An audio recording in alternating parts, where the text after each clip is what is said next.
नमस्कार। खबर प्रधान देख रहे सभी दर्शकों का बहुत बहुत स्वागत है और मैं हूं आपके साथ संगीता श्रीवास्तव। देखिए, इस देश में प्रतीकों का खेल भारतीय राजनीति में हमेशा से ही बहुत मायने रखता आया है। हर पार्टी का, हर दल का अपना एक चुनाव चिन्ह है, उसका एक प्रतीक है। सत्ता के समीकरण यहीं से तय होते हैं। अब बनारस के घाट से एक ऐसी तस्वीर निकलकर सामने आई है जिसकी चर्चा देश भर में हो रही है।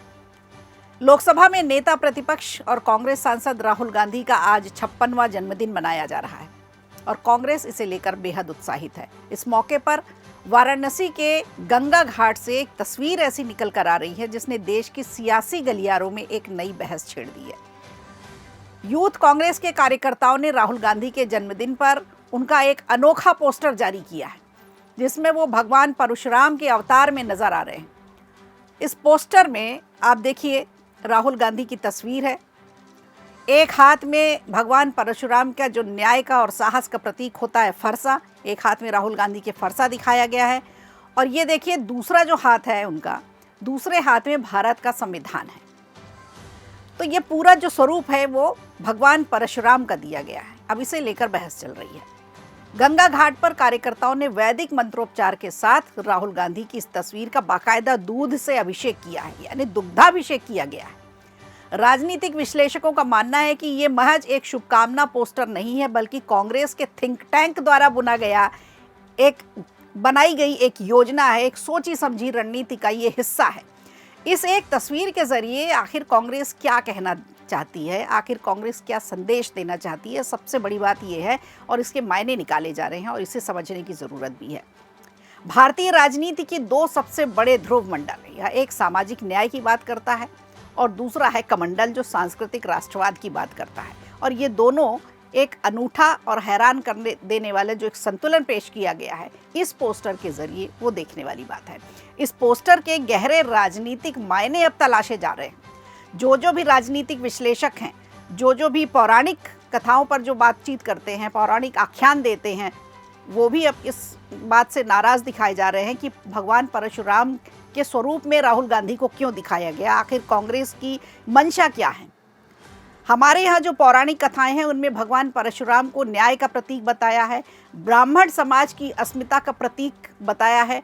उत्तर प्रदेश में और हिंदी पट्टी के राज्यों में ब्राह्मण मतदाताओं को साधने के लिए लंबे समय से दलों में होड़ मची हुई है। अभी हमने भी पिछले कई वीडियो ऐसे बनाए हैं जिसमें समाजवादी पार्टी के प्रमुख अखिलेश यादव भी ब्राह्मणवाद की बात कर रहे हैं, ब्राह्मण वोटर्स को साथ में लाने के लिए सॉफ्ट हिंदुत्व की तरफ जाते हुए दिखाई दे रहे हैं। बसपा प्रमुख मायावती की अगर बात करें तो मायावती भी ब्राह्मण वोटर्स को आमंत्रित कर चुकी है। इसके अलावा अब कांग्रेस ने भी एक ये नया दांव खेला है। तो ये सब कुछ 2027 के लिए ही किया जा रहा है। राहुल के एक हाथ में फरसा दिखाकर कांग्रेस ने एक बड़ा सांस्कृतिक और राजनीतिक संदेश दिया है। सनातन परंपरा और उसके नायक किसी भी राजनीतिक दल की जागीर नहीं है। इसका इशारा सीधा सीधा भाजपा की तरफ से है। भाजपा हिंदुत्व की बात करती है तो भारत के जो भी हिंदुत्व के प्रतीक है उस पर केवल भाजपा का अधिकार नहीं है, भाजपा की वो जागीर नहीं है। ऐसा संदेश कांग्रेस की तरफ से इस पोस्टर के जरिए दिया जा रहा है। खुद को जनेऊधारी हिंदू बताने वाले और केदारनाथ महाकाल की यात्राओं के बाद राहुल गांधी का अब ये नया अवतार भाजपा के कट्टर हिंदुत्व के नैरेटिव को ध्वस्त करने के लिए किया गया है। बिना किसी सामाजिक उन्माद के काउंटर करने की एक तरह से ये कोशिश है। और दूसरी तरफ राहुल गांधी के दूसरे हाथ में जो भारतीय संविधान की प्रति दिखाई जा रही है, और ये पहली बार नहीं है। संविधान की प्रति अक्सर वो संसद में भी लेकर के घूमते देखे गए हैं और काफ़ी बवाल भी मचा था उसे लेकर के, लेकिन अब इस पोस्टर में संविधान की प्रति भी उनके हाथ में दिखाई जा रही है। 2024 के लोकसभा चुनाव में विपक्ष के लिए संविधान बचाओ का नारा गेम चेंजर साबित हुआ था, जिसमें दलित भी उनके साथ आ गए थे, पिछड़ा वर्ग उनके साथ आ गया था, आदिवासी समाज के लोग भी उनके साथ आ गए थे। कांग्रेस ने एक बड़ा नैरेटिव उसके लिए बनाया था और काफ़ी सारे वोटर्स उनके साथ आए थे इन्हीं समाजों से। नेता प्रतिपक्ष के रूप में राहुल गांधी अब खुद को लोकतांत्रिक मूल्यों के सबसे बड़े रक्षक के रूप में पेश कर रहे हैं और कांग्रेस का जो थिंक टैंक है उनको इसी तरह से अब आगे लेकर आ रहा है। देखा जाए तो सनातन में भगवान परशुराम को शास्त्रों के साथ साथ अस्त्रों का भी ज्ञाता माना जाता है, जो अन्याय के खिलाफ काफ़ी आक्रामक रुख लिए जाने जाते हैं। राहुल गांधी के हाथ में फरसा दिखाना, इसका मतलब क्या है? उनके बदले हुए राजनीतिक तेवर को ये बयां कर रहा है, यानी अब वो आक्रामक होते जा रहे हैं। अभी तक वो रक्षात्मक राजनीति करते थे, अब रक्षात्मक राजनीति छोड़ करके अब सरकार की नीतियों पर फ्रंट फुट पर आकर हमला करेंगे।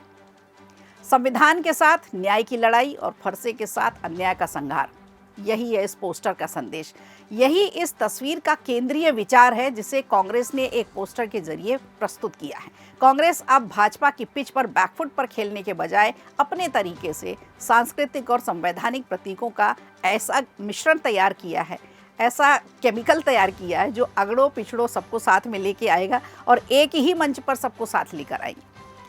अब देखना ये होगा कि फरसा और संविधान की ये नई जुगलबंदी जो सामने आई है कांग्रेस की, आने वाले उत्तर प्रदेश विधानसभा चुनाव में कितनी असरदार साबित होगी, ये देखने वाली बात होगी। और उत्तर प्रदेश के बनारस में कांग्रेस के कार्यकर्ताओं ने राहुल गांधी के जन्मदिन पर राहुल के पोस्टर पर जो दुग्धाभिषेक किया है, गंगा जल चढ़ाया है, उसका ब्राह्मणों पर कितना असर पड़ेगा, अभी तक इस पर कोई प्रतिक्रिया नहीं आई है।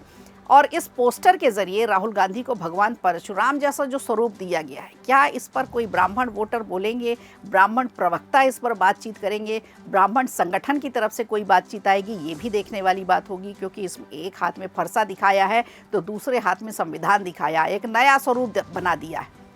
इस वीडियो के जरिए यूथ कांग्रेसी कार्यकर्ता एक नया संदेश देने की कोशिश कर रहे हैं और इस पोस्टर के जरिए अपनी बात पहुंचाने की कोशिश कर रहे हैं। तो राहुल गांधी के इस स्वरूप को आप कैसे देखते हैं? आपके प्रिय नेता को आप जन्मदिन की शुभकामनाएं कैसे देना चाहेंगे, ये हमें कमेंट करके जरूर बताइए। वीडियो अच्छा लगा हो तो लाइक कीजिए, शेयर कीजिए और कमेंट बॉक्स में हमें ज़रूर बताइए।